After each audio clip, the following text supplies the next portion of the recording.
তাল বড়া নরম তুলতুলে বানাতে চাইলে এই রেসিপিটা একবার দেখতে পারেন। প্রথমে কিছুটা সুজি নর্মাল পানি দিয়ে 15 মিনিটের জন্য ভিজিয়ে রাখবো। 15 মিনিট পর সামান্য লবণ দিয়ে দিচ্ছি। আমি এখানে চিনিটাকে ব্লেন্ড করে নিয়েছি, পরিমাণ মতো চিনি দিয়ে দিলাম। মিষ্টিটা তাল অনুযায়ী ব্যবহার করতে হবে। 1 চামচ কোরানো নারকেল ব্যবহার করছি, হাফ বাটির মতো চালের আটা ব্যবহার করছি, গমের আটা নিয়ে নিচ্ছি 1.5 বাটির মতো।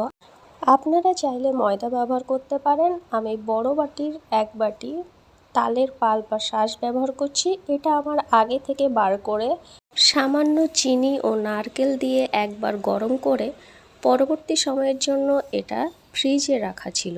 আমি ফ্রিজ থেকে বার করে নর্মাল করে নিয়েছি তালটা। অনেকেই মনে করেন তালের পাল্পটা কাঁচা অবস্থায় বড়া করলে বেশি ভালো হয়, ফ্রিজের তাল ব্যবহার করলে বড়া ভালো হয় না। এখন আমি আপনাদের দেখাবো ফ্রিজে রাখা তাল দিয়েও কতটা পারফেক্ট বড়া হয়। এখানে যে উপকরণগুলো ব্যবহার করেছি সেগুলো খুব ভালোভাবে মিশিয়ে নেব, যেন ভিতরে কোথাও আটার দলাটা শুকনো অবস্থায় না থাকে। আমি এই মিশ্রণটা একটু নরম করেই করেছি। আধ ঘন্টা এটাকে রেখে দেব। আধ ঘন্টা পরে একটা কড়াইয়ে পর্যাপ্ত পরিমাণ সাদা তেল দিয়ে দিচ্ছি। তেলটা গরম হতে দেব।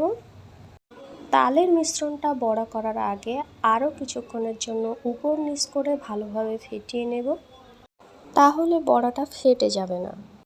তেলটা গরম হয়ে গেছে, এর মধ্যে আমি বড়াগুলো এক এক করে ছেড়ে দেব। তেল গরমটা ধোয়া ওঠা পর্যন্ত গরম করবেন না, তার আগেই বড়াগুলো দিয়ে দিতে হবে। বড়া ভাজার সময় প্রথম থেকে শেষ পর্যন্ত গ্যাসের ফ্লেম থাকবে মিডিয়াম থেকে হাইয়ের মাঝখানে। বেশ কিছুক্ষণ এভাবে ছেড়ে দিলে বড়াগুলো আস্তে আস্তে তেলের উপরে ভেসে উঠবে। একটা গোল্ডেন কালার ধরলে বড়াগুলো আমি তুলে নেব।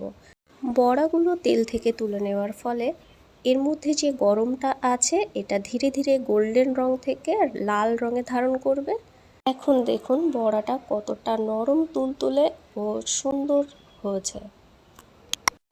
লাইক কমেন্ট করতে ভুলবেন না। নতুন হলে অবশ্যই সাবস্ক্রাইব করার অনুরোধ রইল।